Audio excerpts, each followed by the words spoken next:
Well, ladies and gentlemen, this is a special from the Basis Project on the late Art Bell, who died during the week, during April 2018. Author and broadcaster, Las Vegas. He came from Pahrump. He is a legend, but he does not and ever has been liked being called a legend. But somebody who we have who is a legend is John Lear. Hello, John Lear. You're on the air. Yeah, okay. Can you hear me? We can hear you and we can see you. How are you doing? Sounds good. And you're in Las Vegas, and I'm in Devizes in England. But I listened. This is a major thing for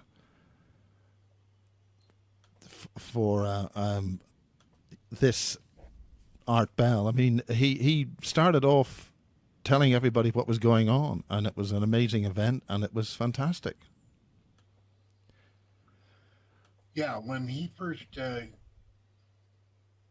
called me, he was broadcasting from the Union Plaza Hotel, or where he had an office with KDON. And I had given a lecture on UFOs at the Spring Valley Library in Las Vegas. And I remember it. I think Spring Valley called me and asked if I wanted to give a lecture. I think that's how it happened. And I remember the lecture was scheduled for 6:30 in the evening, and I got there about 6 to set up some uh, papers and stuff. And there was a guy at the door, and he opened the door, and I looked inside, and there's like 600 people in there, and I backed away and I said, "What's going on? Who are those people for?" And he says, "They're for you." And You it was mean now you shocking. were that famous then? It was shocking. So Yeah. anyway, I guess a couple of weeks later, he called me, and I don't think I had may have heard of him, but he had just been talking about sports and news, nothing about UFOs or paranormal. So when I went down there, um, uh, I sat next to him, and um, he started interviewing me. And in those days, I wasn't used to doing radio or being interviewed or anything. And so I was reading some of my material, and he kept saying, "Now don't read. I don't want to hear you read something. Just tell us about it." Well, that was pretty hard to do then because I didn't know the material that well. But over the years, then he had it set up so I could do it from home, and I got more familiar with the material.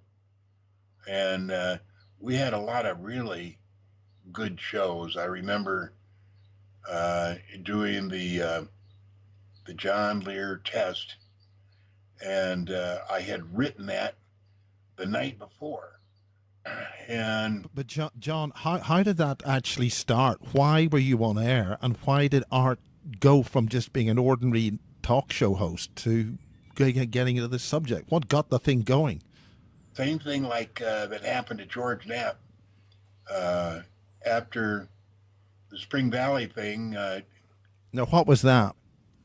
I That was went that down conference. to Channel 8 to pitch Ned Day um, about UFOs. Now, Ned had been the chief reporter for the Valley Times, which had gone under, out of business, and Channel 8 scooped him up. He went over there, and I went in and pitched Ned Day. It took me about 30 or 40 minutes to give him all the information I had, and I had a stack of papers.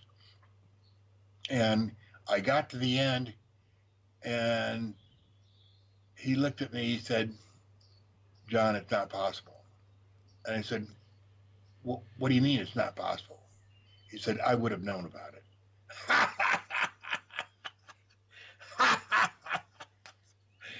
So I picked up my stuff and I was ready to walk out, and George Knapp had walked through at the exact time that Ned Day had said it's not possible. And as I started walking out, George said, "Hey, John, do you think I could take a look at that?" And I said, "Sure." And so I handed him all my stuff, and that began. George Knapp really not only got interested, but he got all fired up, and that's really what ignited his career. Well, the same thing happened with Art Bell, and I was the first guy to talk John, was about the stuff that UFO. you were talking about the stuff that went into Matrix 1 and Matrix 2? Are you talking about that stuff? The what? Val Valerian, Matrix 1 and Matrix Yeah, 2? John Grace was a good friend, and that was much earlier. That was at least a year or two before. John worked at Nellis Air Force Base, and he came up and I was doing a lot of research, and it was driving my wife nuts. So everybody that came to the door, she would chase away. And John Grace was one of those. I mean, he kept coming back, and finally, I let him in and got to talking, and that developed a long relationship. The Matrix One, I'm still trying to get a copy from my cousin, uh, who has an original copy. Now, And all of what that is came, in Matrix 1? This is the stuff about Dulcie, yeah, the that came aliens. right off my desk. Every single piece of paper that was in Matrix One came off my desk.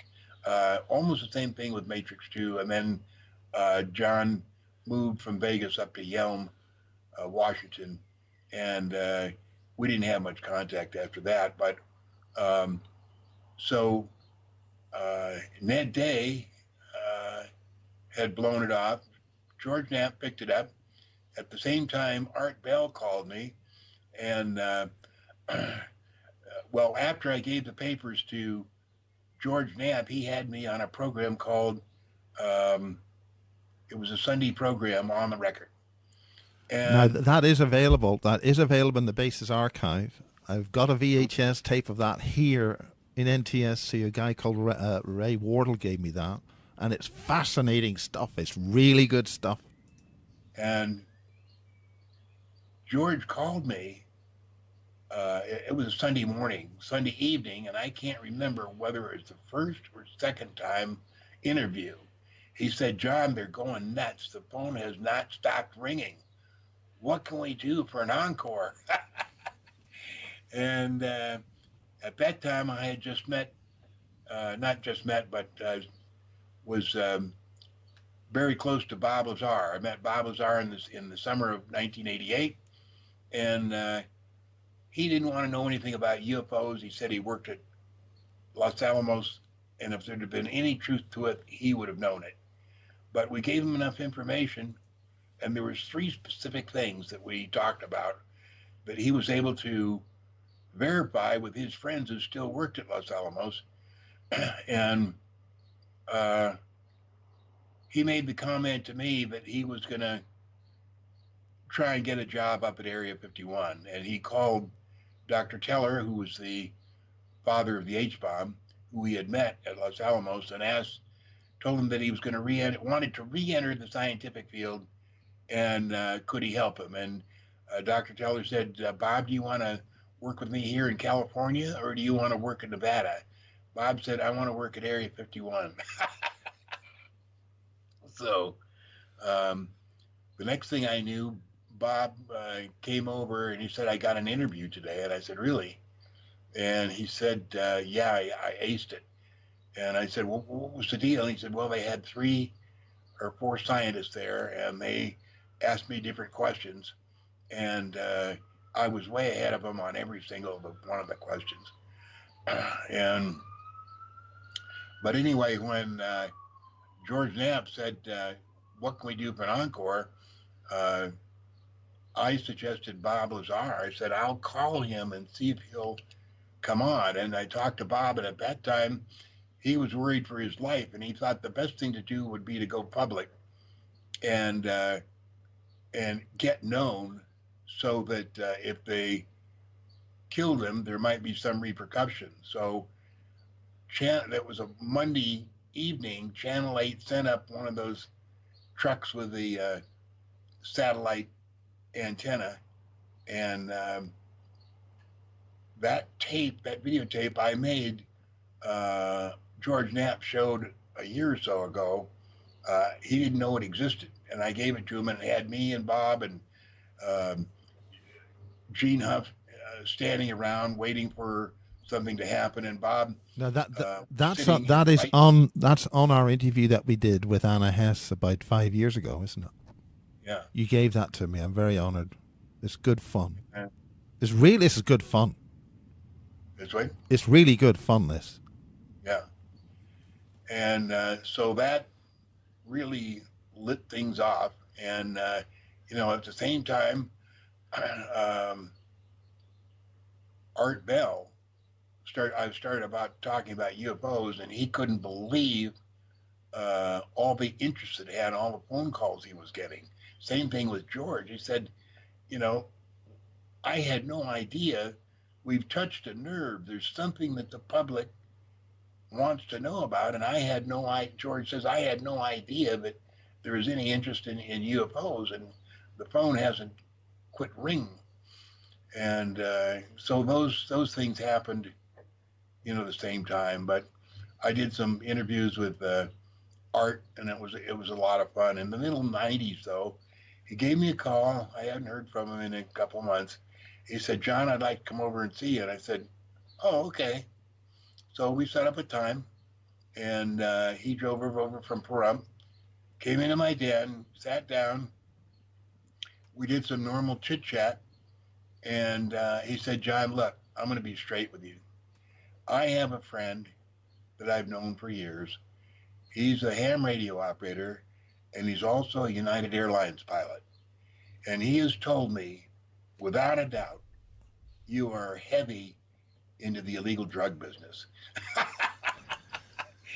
Oh my God. So how do you answer something like that? I said, you got to be kidding me. I said, I work as a pilot. I'm a captain with an air cargo company, and I don't know where I'd have the time to deal in illegal drugs. And we get um, drug tests not only every 6 months, but randomly.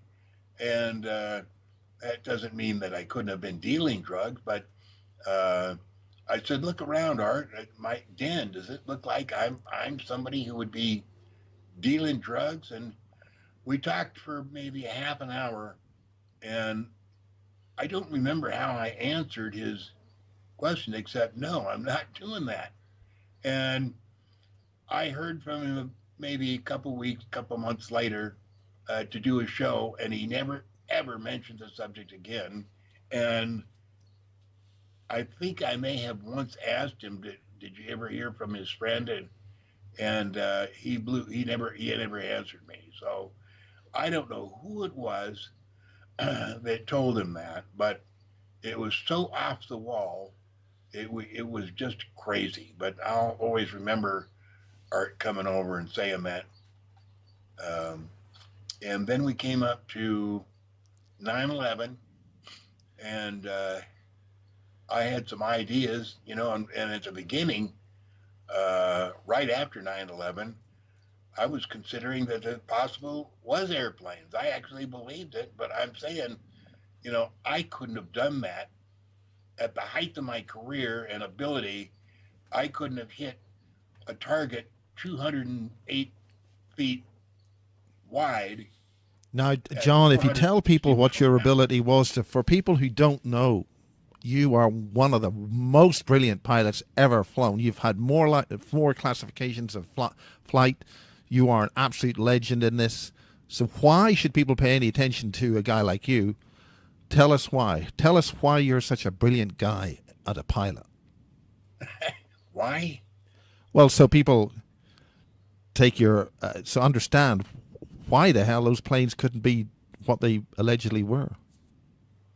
A couple of weeks ago, I heard my wife on the phone in her office in our living room, and I heard her tell somebody that, John, there's now three people that have as many FAA certificates as John. And I thought, that's interesting. I never heard that, but I've never talked to the FAA in years. And so I wrote him a letter, and I said, and I addressed it to the Airman Certificate Branch in Oklahoma City, and I said, can you tell me who has the most certificates and the names of the people that have the most certificates? And I got an email back, and it said, you're the only one that has the most certificates, and you have 9. And so that was interesting to hear. I sent that to my wife, never heard back, but I'm the one that has the most FAA certificates, and nobody will ever achieve that because it just took too long and too many things fell into place. It would be actually impossible today for somebody to do that, mainly because there's one certificate that I don't think they even give anymore, and that's the navigator certificate. And because of the influx of GPS, there'd be no reason ever to have a navigator unless the entire global positioning system was knocked out, which is a possibility. But the fact is, I don't think they offer those certificates anymore. So anyway, when George, let's see, who was it? What story I was telling about the You were talking about 9/11, and 9/11, and you questioned the validity of the aircraft, and you're yeah, saying that they couldn't have been and flown in there. I So said at the height of my career, I couldn't have hit an object 208 feet wide, 800 feet from the ground, and 460 miles an hour. It's just impossible. And I went into all the reasons why. And I said for a hijacker to subdue a pilot is ridiculous. I mean, if he did, let's say he cut his throat and there's blood all over the place, how is he going to get him out of the seat? He has to get his seatbelt undone, and a hijacker is not going to know how to undo a seatbelt. And I said, there's just too many parts of that story that doesn't make sense. There's blood all over the place. If he slit his throat or incapacitated himself, how there's going to be blood all over the place. What's he gonna hold on to? Assuming he can get the pilot out of the seat, which he can't. He doesn't know how to work the seat. The seat's electrical, and you have to know exactly where to put your fingers to make that seat move back and forth or up and down. And in order to get somebody out of the pilot out of the seat, you'd have to make the seat come back. Then you'd have to figure out how to take off his seatbelt and shoulder harness, and then how to get him out of that seat and into the companionway, and then get yourself in the seat and get the seat forward and then start flying. It's just ridiculous. It didn't make any sense. So um, shortly after, on the internet or somehow, somebody started talking about no planes, and I thought, man, that's nuts. No planes? Then what did we see? But it took me a few months to figure out, yep, there were no planes. Those are holograms, whether anybody believes it. I remember at the time I was posting on Above Top Secret, and I was one of the 8 top conspiracy guys on Above Top Secret, and my populator was going up and up and up until they kicked me off. They couldn't just have somebody why talk did to they kick you off? What did you them. do wrong, John? What Uh, what the on main earth would you do specific wrong? the main specific thing that I did wrong was I told them the Billy Meyer case was true. And they couldn't stand it. I mean, they went nuts. They said, "Oh no, we have proof. He made up all that stuff and he faked everything." I said, "No, no. I have too many friends that have been over there, talked to Billy Meyer, seen the film. Um, I gave the film to Bob Lazar. He looked at it and he said, that's true. That part can't be faked." So, but Who above top who secret, are the people that you talked to? Some good people. One of them passed away as well. um, He ran the UFO Congress. pardon? He was part of the key people at the International UFO Congress. I forget his name. He passed away. He's a pilot. Was he what you're talking about? I don't remember who you're talking God, about, I can't remember either. He's but one of the most famous people in the UFO subject, and I can't remember. oh, anyway, above top secret, they didn't want to hear about it, and they didn't want to hear about the Billy Meyer case being true, so they they kicked me off at first, unceremoniously, and then they invited me back, and I never went back. Uh, the head guy, I think his name is King Septic or something like that, and he's just an idiot. And what happened was the reason they were like that is they had needed some financing, and they got some uh, heavy bucks invested in their company, and apparently one of the provisions of giving them that money was there certain things that they had to comply with, and one was to um, uh, say that the Billy Myers case was untrue. I mean, this And is heavy weather because there were two major UFO groups which went, U.S. groups which went to Billy Meyer to specifically debunk the case. And I still can't remember the guy. Bob Brown explained all this to us at the UFO Congress. the Oh, people that the pilot. Geez, I cannot. He's loads of photographs of UFOs. He investigated the Billy Meyer case. It was true, and then two major UFO organizations from the states were made to basically debunk that. In fact, there was competition who could debunk it better. yeah, it really was a pain in the butt for the United States government who was trying to debunk UFOs because the pictures were so clear. Uh, and you know, when I first heard about the Billy Myers case in 1980, when the um, big picture books came out, I couldn't believe it. And even on one of my the first George Knapp interview on the record, he asked me about the Billy Myers case, and I said, "Oh, that's fake. Um, Billy Myers doesn't have the negatives to prove of what he saw." And I got a phone call after the show at home, and the guy said, "John, you ought to look into that thing because that is real. That's true." It's And Wendell I thought, Stevens. Thanks to the chat room. It's Wendell Stevens who "Oh, had those. Wendell, Yeah, yeah, Wendell, the late Wendell Stevens, excellent, yeah." brilliant man. The late Wendell, we went through that uh, business where one of the people that worked at S4 had to gone to Wendell's house, contacted him, gave him a bunch of information, and supposedly had deposited some photos he took at S4 uh, in the locker room at the bus depot at the Union Plaza. And Wendell had called me and he said, "John, I need you to pick me up at the airport at McCarran and take me down to the Union Plaza. I've got to check something out."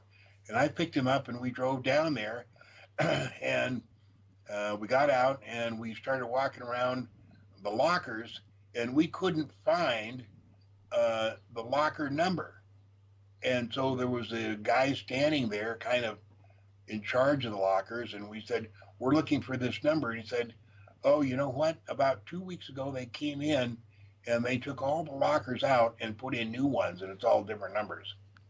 And so then I took Wendell back to the airport, and I didn't see him again before he passed away. But that was that story. But Bub Talk Secret, I went to after they kicked me off, I went somewhere else and different websites talking about. I thought you said that the reason why you were kicked off that site was because you mentioned on a Coast show, I think with George Norrie, I think it was George Norrie, that they were CIA, and they got very annoyed about that. You mentioned what? That they were backed by a very important company called the CIA. Oh, that AT above top Yeah, secret yeah, was. yeah. Well, yeah, they had that guy named Green who was ex-CIA, and he was supposedly giving him the inside scoop, and all he was doing was bad mouthing the Billy Meyer case. So I couldn't refute that, and we just came to a parting of the ways. But You put my UFO up there, the one I saw in Ireland. You put that yeah, massive spaceship up there. You put that up. So what else? What happened in those days? that spaceship that you drew is still much in the news. I posted it a lot on Facebook. As a matter of fact, I posted it last week. And the reason that's important is because the Navy just announced their um, new submarine, the USS Colorado, and they said it had included some really fantastic innovations, which they neglected to tell the public what they were. And I told them what they are is number one, the new submarines used fusion engines instead of fission. And the public is told that fusion won't be around for another decade because there's just no way to control it. And that's not true. Fusion engines have been used at least for the last 7, if not maybe 10 years. In That's cold fusion engines. Yeah. Cold And fusion engines.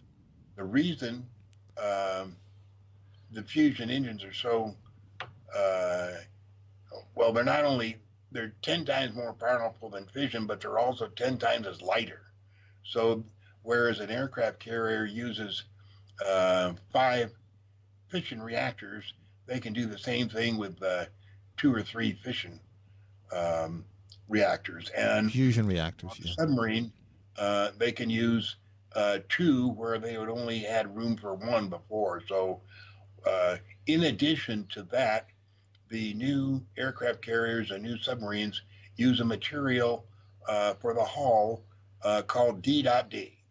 And D.D is a material that's lighter than steel, lighter than titanium, stronger by a magnitude uh, of both, and very light and can carry an electrical charge. And the reason that's important is because by introducing an electrical charge on this material, it can keep the seawater from 3 to 7 centimeters away from the hull, That's a which means slipstream effect. no crack at all.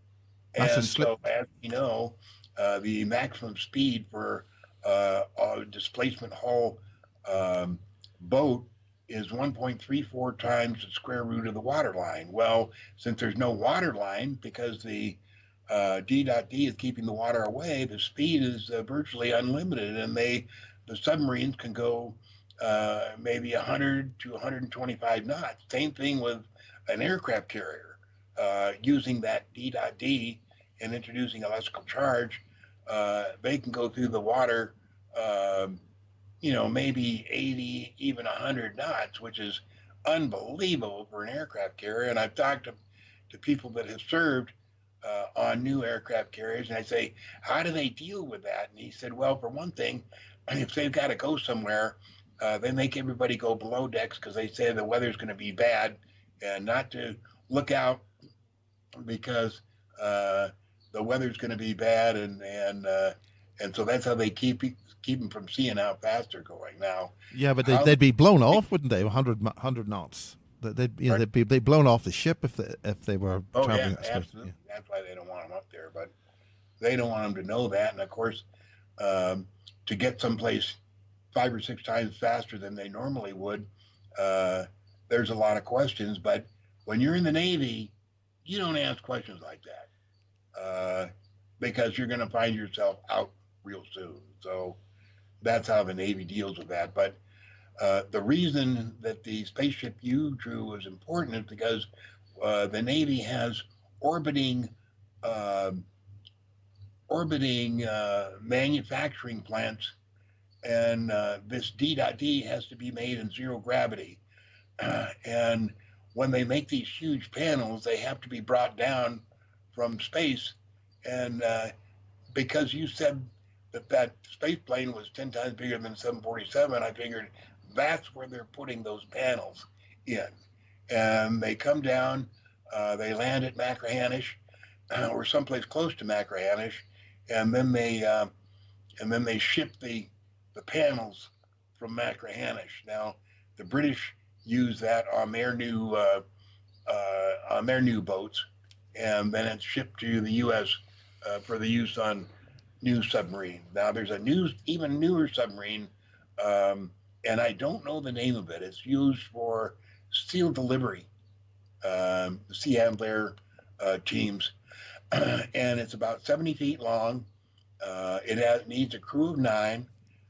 It has a 12-team seal lockout, which means that there's a lockout system on the submarine that they can put 12 SEAL team members in there and let them out underwater or above water or wherever, and through this SEAL team lockout. And in addition to this submarine, it's fission powered.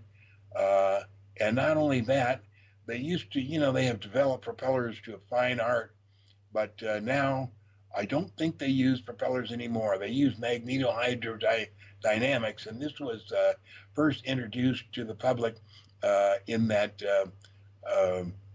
movie called The Hunt for Red Yeah, Hunt October. for Red October. Yeah. The Hunt for Red October. They called it a caterpillar drive that the Russians had developed, and actually that's one that we had developed, and it's it's a way of using water under extremely high pressure to propel the submarine, and that's on this sealed delivery unit that they have. And so I posted a story about a week ago on Facebook, and I drew a picture, not the scale of this new sealed delivery system. Does any of this material come from Atlanta? Not Atlantis, but Antarctica. There's a lot of stuff coming out of Antarctica. Ancient technology dug up and being reused. What do you say about that? Well, the Uh, grid keeper is on the chat room, and he'll be joining us on the phone in about there's 15 minutes. so much interesting stuff from coming out of Antarctica, but just in the way of information. I never heard of anything specific um, coming out of Antarctica. There's some stories that Linda Howe has introduced um, about stuff going on there, but I have uh, no inroads, or I don't know anybody that works there has given me any specific information. Um, the other day, somebody asked me about the Giant of Kandahar, and the Giant of Kandahar uh, was was seen in 2002, and they had a military team operating out of Kandahar in Afghanistan into previously un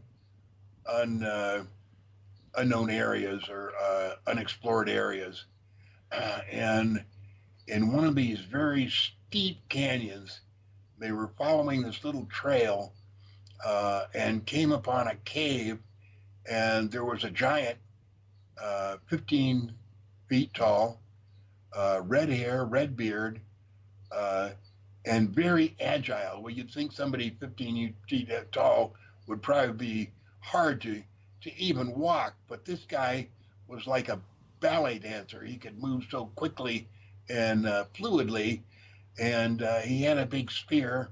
And without these military team even realizing it, the giant took the spear and speared one of the military teams and held him up in the air.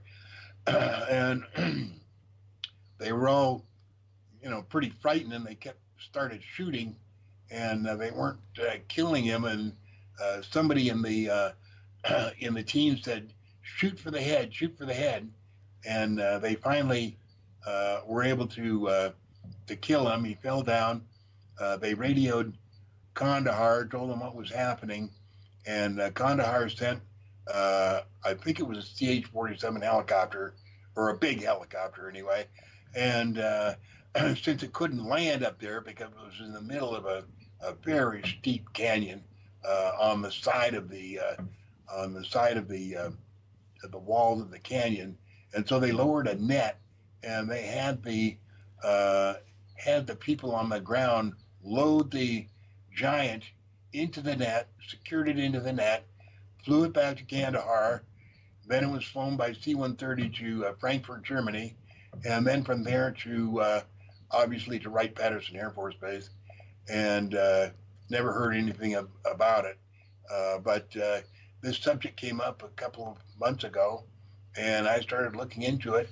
I called one of uh, the people who really researched giants in the United States. I forget his name. Uh, Very informed, and I asked him about the giant of Kandahar, and he said he didn't believe it. He said that he had seen the interviews and he realized what they were saying, but he personally didn't believe it. But I believe it, and it's interesting. We posted a little bit about it on on the Living Moon, and I think we're going to post a little bit about the black goo. But I'm trying to get Ron Schmidt to look at the videotape you sent us on the black goo.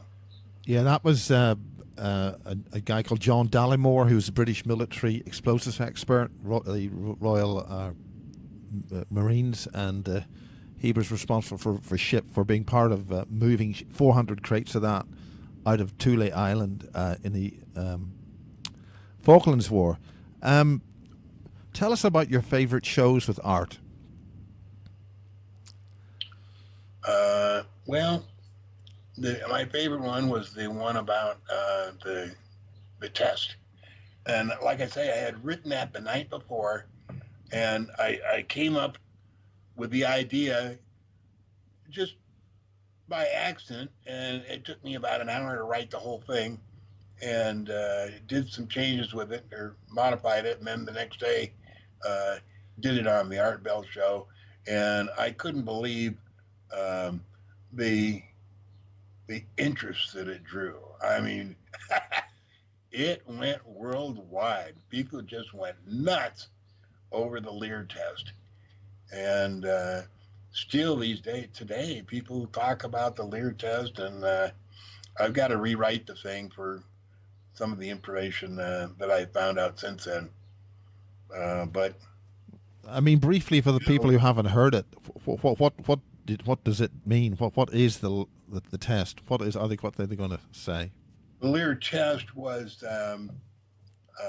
I said that the people who were in charge of the UFO cover up were to the point where they were having trouble keeping it a secret, and they wondered what would happen if they told the public.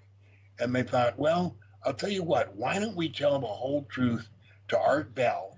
Because he seems to have the the heart and soul of the public on paranormal stuff.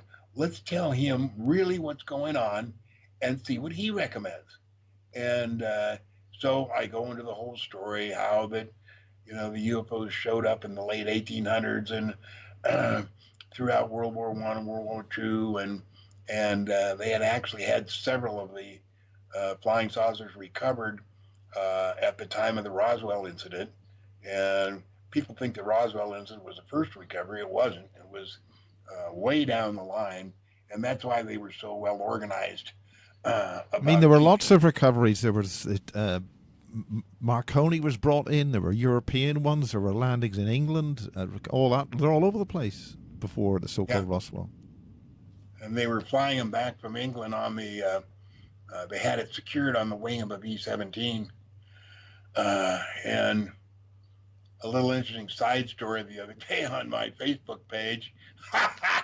Somebody showed up and said that he worked at Wright Patterson Air Force Base for 38 years as a scientist and was willing to tell me anything, any question, answer any question I had. So I wrote him back and I said, well, one thing I'd like to know is how how many feet under Wright Patterson, and how many stories uh, and how big is the storage area under Wright Patterson? Tell me a little bit about that. And so he wrote back. He said, uh, "Well, do you have any proof that there's something like that?" And I said, "I don't have any time for your fucking bullshit." And I blocked him. Never heard from him again. But to say to me, "Do you have any proof?"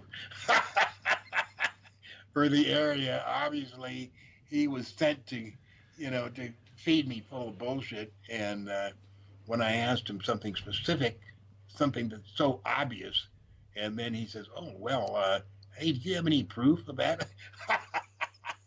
That was hilarious.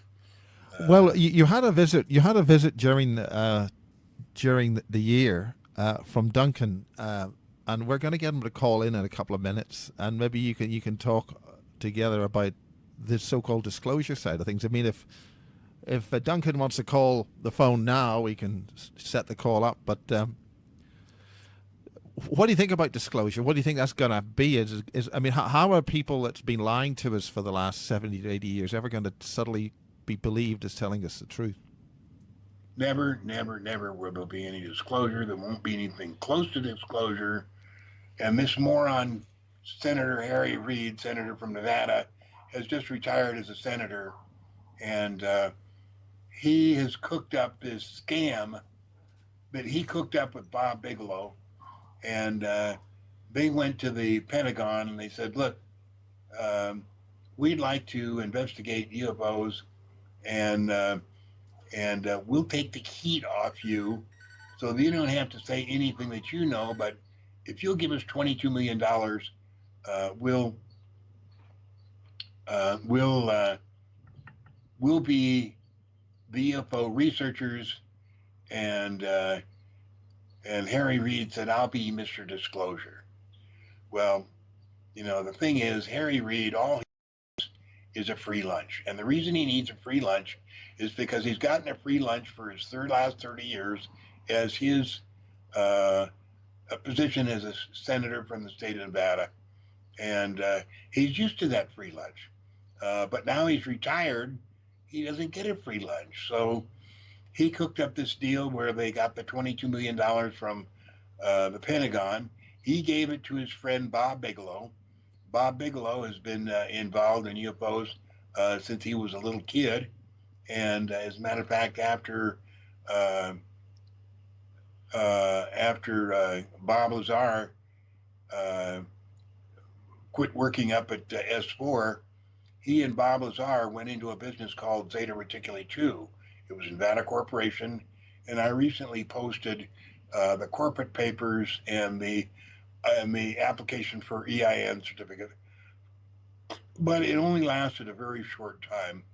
And the reason was because Bob Bigelow envisioned uh, putting money into a little laboratory. It was a little laboratory space over near McCarran Field, and he was going to fill it full of the stuff that Bob needed: computers, um, all kinds of scientific equipment and measuring equipment, and all kinds of stuff. And his idea was that he would set Bob Lazar up. Bob Lazar would be working there 8 hours a day, and Bigelow could take his friends over and show them the little scientist that worked for him and all the cool stuff he was making. Whereas what Bob Lazar thought about this this idea was that as soon as the equipment was being unloaded into this little laboratory, he would take it over to his house and do what he wanted with the equipment. And that didn't set well with Bob Bigelow. So they came to a parting of the ways, and nothing was ever heard of that again. And then, so the next time Bob Bigelow surfaces is when he bought the ranch in Utah with all this crazy paranormal stuff going on, and then recently hooking up with Harry Reid to be Mr. and Mrs. Disclosure, and they were going to uncover the information on UFOs. But it's all just a scam. It's to take the heat off the Pentagon, because the Pentagon has been collecting UFO information for the past 70 years. They have at least 60 different UFOs. They have at least 100 bodies of at least 8 different types of extraterrestrials. They deal daily with real flesh and blood extraterrestrials, and they don't want the public to know anything about that. Well, we've got Duncan, the grid keeper, on the phone. Duncan, can you hear John Lear? Hello, John. Hello, Duncan. Great. Well, tell us all about your visit to John Lear and what happened. I agree with John about disclosure. I think it's just. I'm not going to swear. To remind myself not to swear because we're live. I think it's just a joke, disclosure. I really do. I don't think they're ever going to want to tell us anything. Just how I feel about it. I've had enough of hearing about disclosure. You know, I think well, what did you discuss with John, the pair of you, when you were over there, Duncan? Sorry? What did you discuss with John Lear? Oh, we mainly talked about the Wilson spaceships and the moon footage, and things like that, really. Yeah, but it was interesting hearing John talk about Above Top Secret, because I think that's where we met John. Above Top Secret and Open Minds Forum. And they, I remember there was a guy called Santiago. Can you hear Duncan clearly enough, John? Hello, John. Can you hear Duncan clearly enough? Have you cut him off? No, you should be able to be. You should be there. It's not very clear what you're saying. It was a pleasure to have Duncan here visiting, and he's been so instrumental in exposing some of the orbiting direct energy weapons and other stuff. His service has been invaluable for what he's doing, and it was really a pleasure and an honor to have him visit me in Las Vegas. Well, thank you, John. It was honoured to be there, believe me. It was the holiday of my life, I can tell you. It was great. But what about the disclosure from the Committee of 300 and MJ12 and all that sort of stuff you were talking about? I just think are you talking to me or John? Both. Well, that's what you allegedly... I think it's a big carrot. It's been going on for so long. You know, and there's that thing when I was talking with Ron and John about, you know, all the things we know. We don't know a lot. You know, we all think we know a lot, and you can go along your whole life thinking you found out everything, but really you still know nothing, because there's so many levels of everything, including the alien thing. And since I've come back from John's, I've probably learned more about the world in the last 8 months than I have in the last 10 years. Now you're going to ask me what I've learned. Well, what have you learned? What have you learned? I'll tell you. You'll have to do another interview, and I'll tell you what I've learned, probably around June or July, because remember you read out that thing I talked about, the crystals, Miles. Yeah, about the crystals.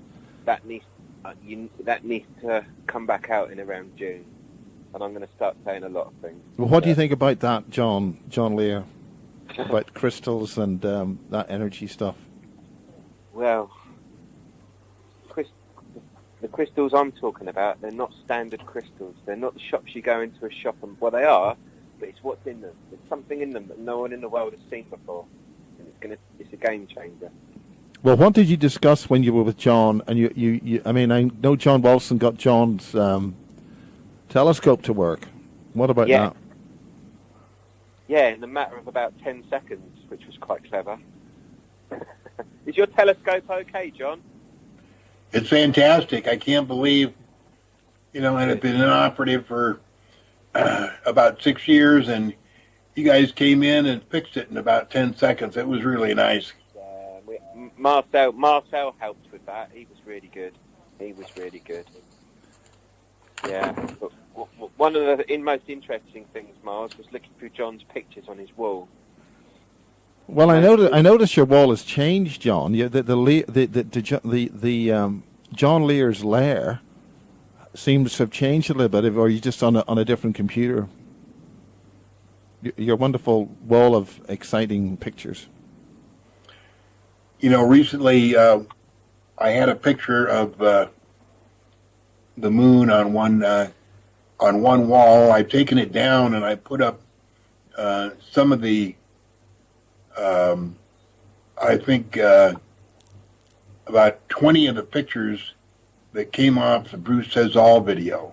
Now, Bruce Swartz is the one that has figured out a way to penetrate the holograph that covers the moon.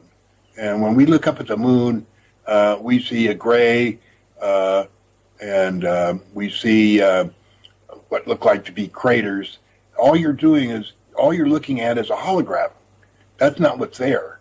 But Bruce was able to figure out how to penetrate that holograph, and it's just amazing.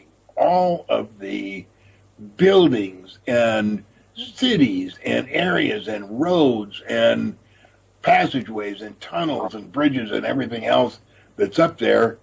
And to tell you how significant it is, I had these, I copied some of these and I'm getting them ready to post on this one on the back of the photo that I originally had on the moon. And I had them laid out on the table, and Marilyn comes in, and my wife, and she doesn't usually believe any of this stuff, and she says, "What's that? What are those buildings?" I said, "Well, that's the moon, but that's taken with a telescope and can penetrate the holograph."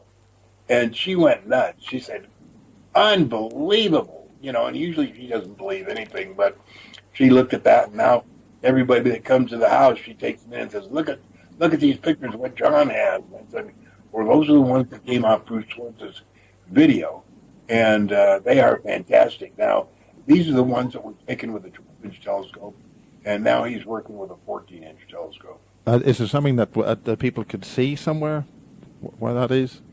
That video? Yeah. Hold on.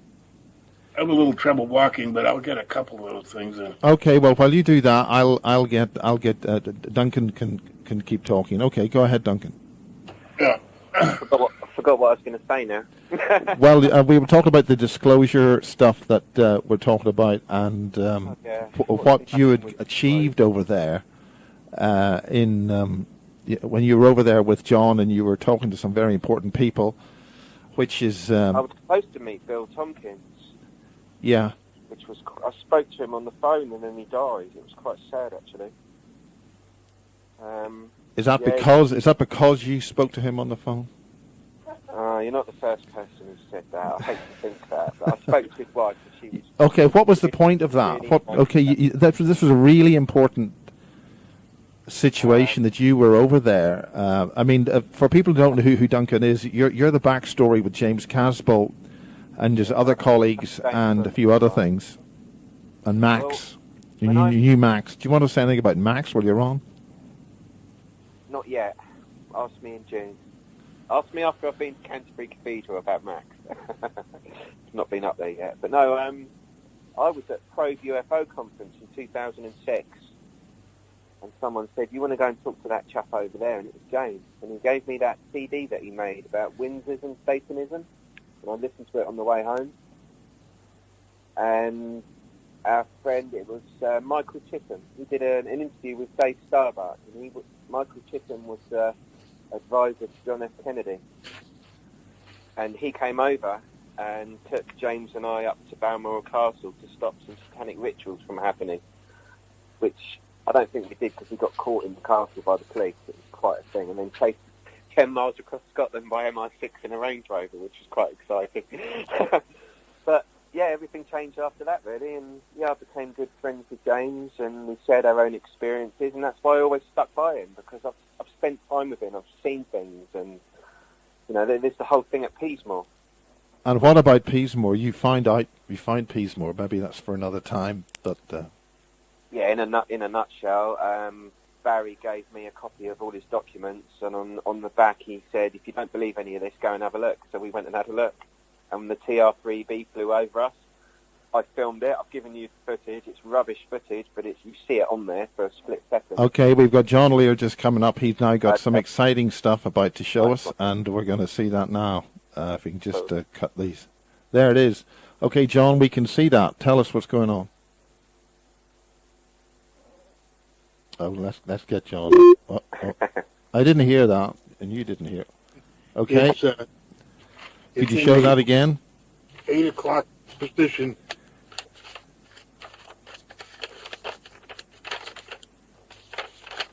These are kind of crinkled here, but this was...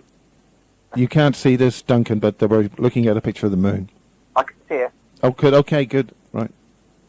Got you on the computer muted. It'll be a couple of seconds later. Okay. That's Damozo, and that was taken with the lunar orbiter pictures, and that's obviously a huge city. You can't see how clear it is now, but if you were here, you can actually see one of the McDonald's franchises up there on one of the corners of Damozo. McDonald's. Now,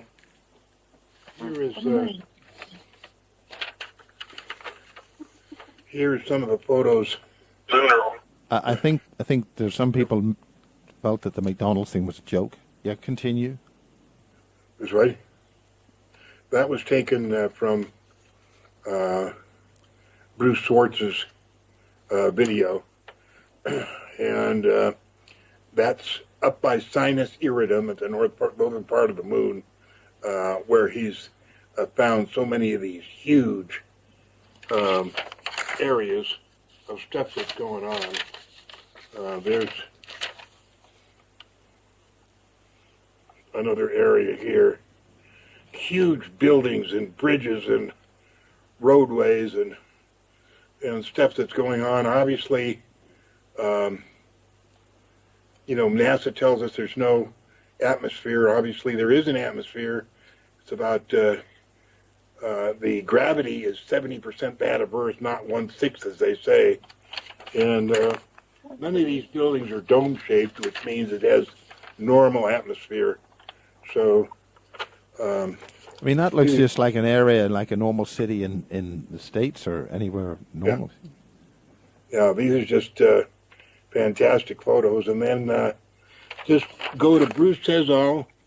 It's BruceSaySall, Bruce Says All, on YouTube, or he has a website. And he has just some fantastic pictures there. Now, it's important that some of the developments at Portendown here in the UK were there for the use of creating beings for use on Britain's lunar base. What do you say about that, John? Britain's lunar base? Well, they're providing personnel, some kind of developed personnel for use on the lunar base. I'm not saying, I shouldn't have said it was Britain's lunar base, but they were developing a special kind of being for use on the base. Yeah, well, I don't know whether they've got the permission of the people up there. There's 3 billion people that live on the moon. They're humans just like us, but they're far, far more advanced. In our solar system, NASA tells us we have 9 planets. Actually, there's 40 planets. And all of those planets have one or more civilizations, and all of those planets have one or more moons, and all of those moons have one or more civilizations. And there's so much going on in our solar system, it's absolutely unbelievable. Our minds can simply not comprehend how much is going on out there. And we're just here, we're the on planet Earth, we're just the backward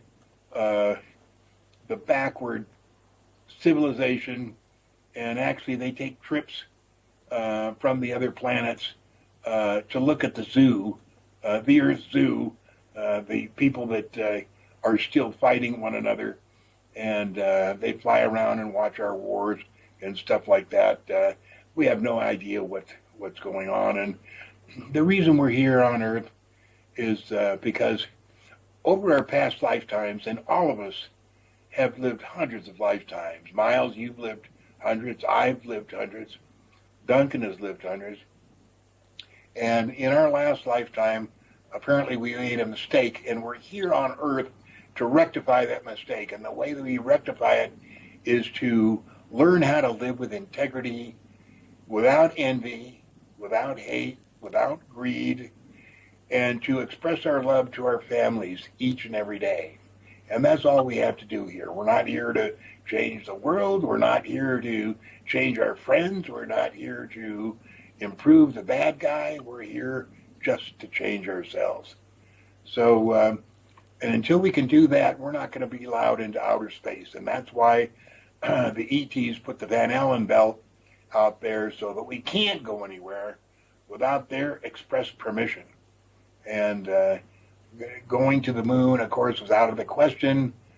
First of all, there's no room for us there. Second of all, all the stuff that the pictures they had of the moon are fake, and the reason is because the daytime sky is a saffron yellow. It's not black. And the gravity is 70% that of Earth's gravity, so all their hippity-hopping around at half speed was sheer baloney. And it was just to make the public think that we had that kind of technology. But more important, it was to take the $40 billion that was allegedly spent on the space program and put it into a program that they wanted. Well, what about the spacecraft that John Wilson saw? I remember when I visited you, you were talking about John Wilson's huge craft that he was seeing, and I know John was there with Duncan. What about those huge spacecrafts in orbit, those secret spaceships, whatever they are? Whose ships are they? Yeah, they're, it all started at the end of World War II.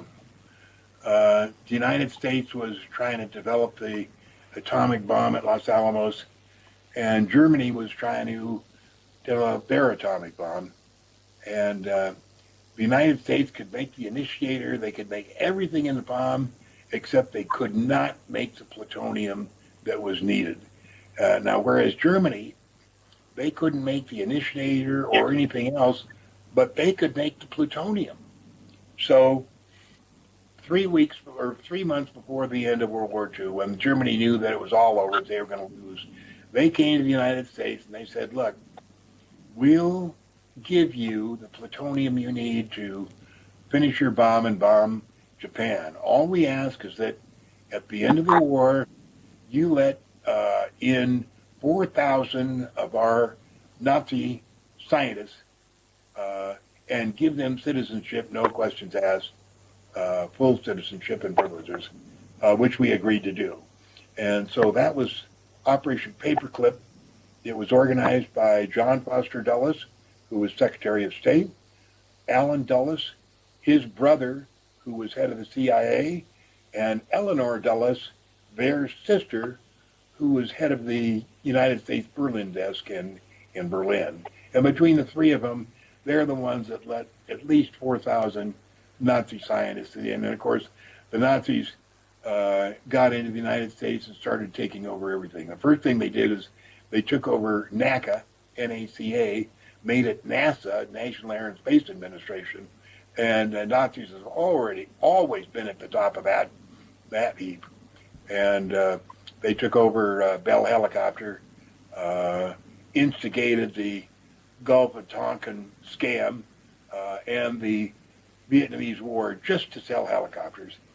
And then they had the space scam to raise $40 billion that they spent on stuff that they wanted. And the stuff that they wanted were the direct energy weapons. I think we have 15 of them that are orbiting, and they're used to control and control people the way they want. For instance, the collapse of Building 1 and 2 on 9/11 was with direct energy weapons. It had nothing to do with airplanes. Yeah, but what about the fires? The fires in in California. Direct Same energy thing with weapons the there. snipers. They were started with direct energy weapons, and those were for the um, what did they call that? Agenda 21 or Yeah, whatever Agenda it is. 21, yeah. Yeah, and so they've got their own agenda going, and they're in complete control. We're what I'm working on now is trying to figure out the connection between uh, Nazis and the Jews, and there is a connection there. We've always been told that they're, um, uh, that they were enemies. The Holocaust with 6 million Jews exterminated, pure bullshit. There isn't a shred of evidence that that ever happened. Of course, Maybe we're now another. entering an area of plausible deniability and getting banned off YouTube. But any grounds for that information, John? I mean, what you? What? This is Holocaust denial can get us banned, but it's your show. We're talking about Art Bell. Go ahead. Yeah, it's pure BS. What it was is to hide the coalition between the Jews and the Germans, and it's that coalition that is in charge of the United States at this moment. Exactly. Hitler. In what detail exactly? Because a lot of people are being conned on this, and we're using very triggered terms here. In what detail are you talking about? We've got Michael Shrimpton on, who writes for Veterans Today, talking about this, a secret German intelligence agency called the DVD. There's an awful lot of stuff that we're being told is a complete lie. But what are you talking about in detail here? For instance, what are you asking? Well, the term Jew is a broad term. There are different sub-characters within that, which are very important to distinguish, and we want to be very careful. So we want to pick things very carefully here, so we don't insult a lot of people who were killed in World War II and other times. But what are you really saying here, precisely, if you can? Well, what I'm really saying is there's a coalition,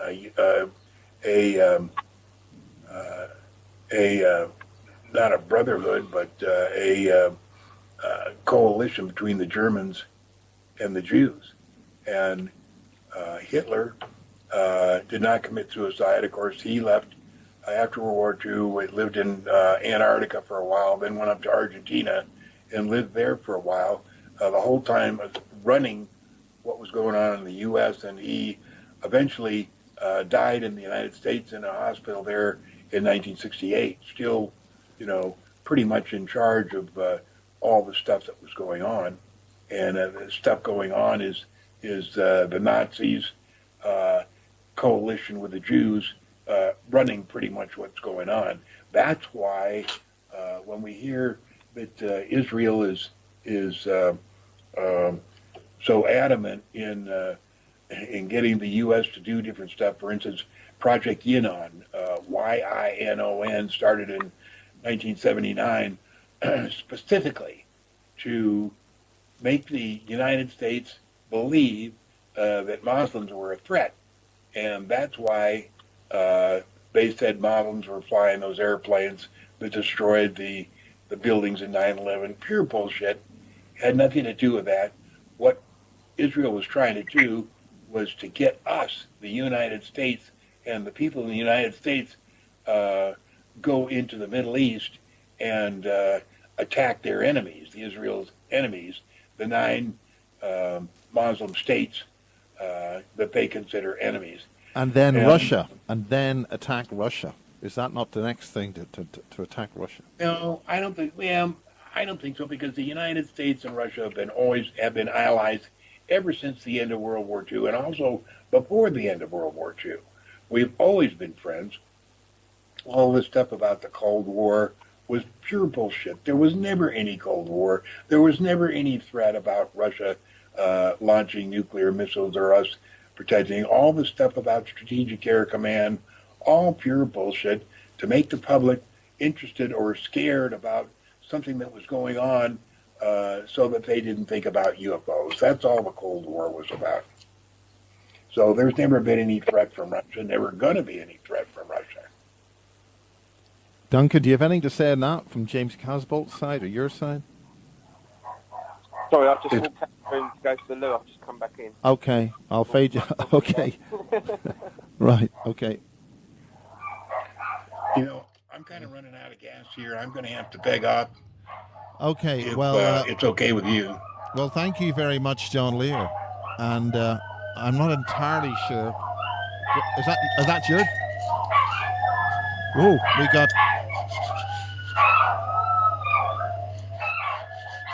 For some reason, your sound's not coming through, but if you're saying goodbye, goodbye. Thank you very much, John Lear. Thank you very much, John Lear. It's good to hear. It's good to hear you. And can you hear me now? Yeah, yeah. We got a lot of dogs barking. Are the dogs gone? What? How are the dogs? Dogs. Well, I can't hear. I think it's funny that okay, you can't hear me. No. Hello, John. Can you hear me? Just barrel. Okay. Can you hear me now? Okay. Well, it's interesting that things sort of fall apart at that point. Thank you very much, John Lear. Can you hear me now? Okay. Okay. Okay, goodbye for now. Thank you, John Lear. Well, that's interesting. We'll say goodbye. It all fell apart there. The grid keeper was able to. I'll just see if the grid keeper's still there. Are you still there, John? Duncan. Duncan. Still here. Okay. Well, it seems all the dogs went haywire on that particular point. Have you got anything finally to say yourself? Yeah. The whole thing with spaceships and the moon and Wilson. Wilson and I don't work together anymore because I just don't have time to be involved in all that anymore. But he has developed another telescope. He's been donated a telescope, and he can now look at the moon closer than anyone's ever seen it in the films that we've already put up over the last 10 years. So he's working on that now, and by summer there'll be some very, very, very close shots of the moon surface. So if anyone hasn't looked recently, go and have a look on his YouTube channel. He's put one up last week, and you'll see the clarity of it. It's really good, really good. And what is his YouTube channel? I think it's just John Leonard Wilson. Okay, well, there's a hell of a thunderstorm happening here, all happening here. The lightning's... There is here as well. Yeah, and you are where? Are you down in Chichester? I'm in Chichester. I'm in Chichester. Chichester, yeah. Wow, well, that's a heck of a thunderstorm flying here, and we're about 150 miles apart as the crow flies. I think it's the whole of the south of England, mate. Yeah, but yeah, we'll talk again when I'm ready to talk about my crystals. Good, we'll do that. We'll do it. We'll get that stuff out there, and that's going to help a lot of people if they want to be involved in it. But, and yeah, big game changer. This is what's coming up. Yeah. Yeah. Well, but let's just say, since I got involved in that, there's been not one helicopter come over my house. Funny that. They will leave me alone. Wow. Yeah, they leave me alone big time, mate. No, this is really. Do you want to basically? No, we'll talk about that later. Maybe in vision. Another time. Yeah, another time. Okay. Well, thanks very much, Duncan. We'll end this. Okay. Thank you, right, Duncan. cheers, Okay. mate. Good Bye. night. Well, that's it for this little special we've done by John Lear. Ever controversial, important stuff. And in those days, in 1993, it really is one heck of a storm here. I don't know if we're going to lose the line. In those days, in 1993, I knew a very brave British UFO researcher called Ray Wardle. And he introduced me to all the stuff that we're talking about. He got me those interviews that John was talking about, George Knapp. I've got them here on VHS. And he went through a hell of a time at the very first conference that I went to in the States, the International UFO Congress at the Showboat Hotel. And he went through hell. And before that, I shot a video with him, listening to Art Bell. I think it was on Dreamland. I think it was Dreamland. The show was Dreamland then. November 1993. So, in order to remember the late Art Bell, my hero, he didn't like being called a legend. He just wanted to be a professional journalist doing his